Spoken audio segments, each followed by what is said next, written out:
องว่าดีกว่าฝนแล้งที่ว่าน้ำแห้งให้ฝนแล้งจะยังดีกว่าน้ำท่วมปีนี้ทุกบ้านล้วนมีแต่คราบน้ำตาปีนี้น้ำขึ้นบนหลังคาน้ำตาไหลคลอสายชมน้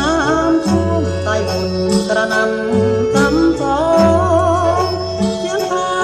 ยุกองเหมือนเสียงของมัจจุราชน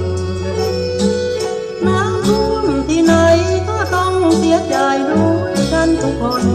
เพราะต้องพบกับความยากจน